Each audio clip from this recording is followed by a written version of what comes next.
often it feels like God is silent.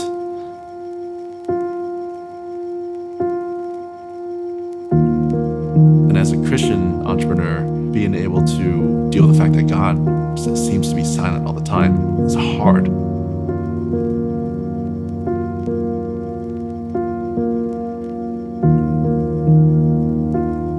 We pray for wisdom, we pray for smarts, we pray for people who will lift the burdens with us. We pray for funding. God, man, like, please. Usually it feels like he's silent, if I had to be really honest about it.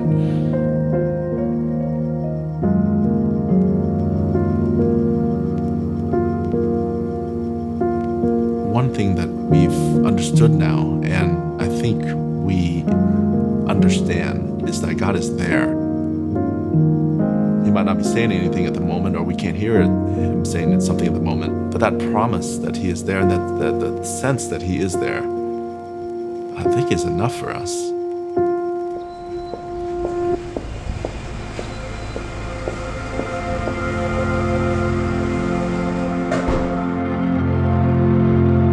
I always wonder what is the whole point? Why did God give us the business? There was definitely time that I felt extremely nervous, and there were times that I felt exhausted. And both Sunny and me, as husband and wife, we were constantly challenged, and we were doing things that we were not yet qualified for. When we first started Misfit, it was really just Christy and I starting in our apartment. And at the time, wearables was really hot. And the angle we took was, instead of focusing on fitness, endurance sports and whatnot, we went after fashion. Something that was beautiful, something that people would want to wear all of the time. It was really fashion focused, very design oriented, and I think, we won the following.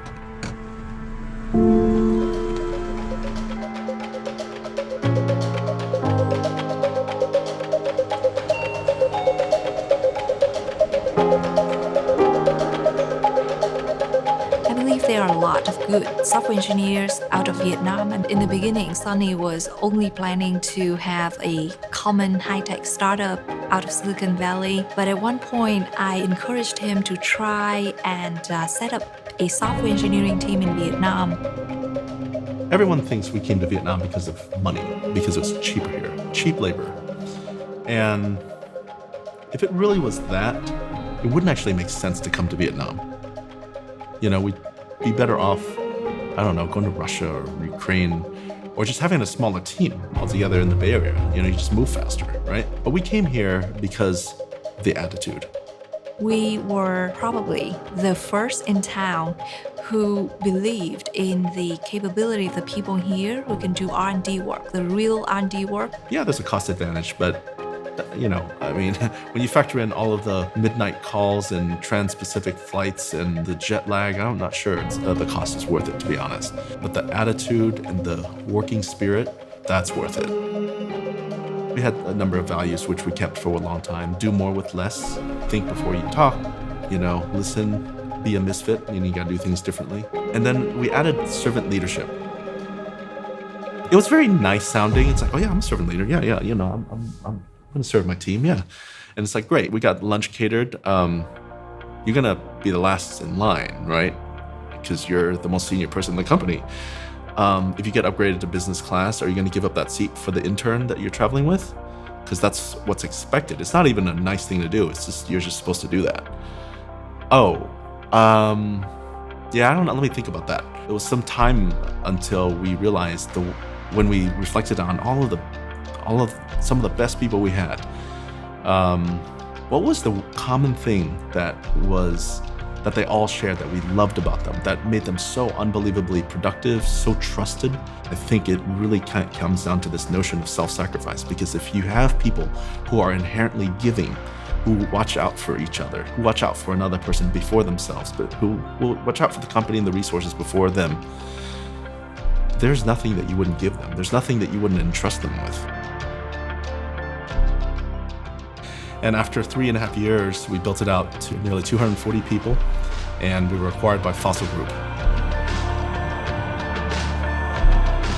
My life is my work, and my work is my life. I enjoy the work that I'm doing. It's a big part of my life, and my life is dedicated to work too. I wouldn't want the purpose of work to be just to find a bunch of money so we can donate to a church. I'd be missing a very important part of why I'm doing what I'm doing. If the why can be very intrinsic to what I'm doing, that what I'm doing is the worship. Business is the way that I express the faith that I have. It cannot be separated from life, and because of that, God has to be there.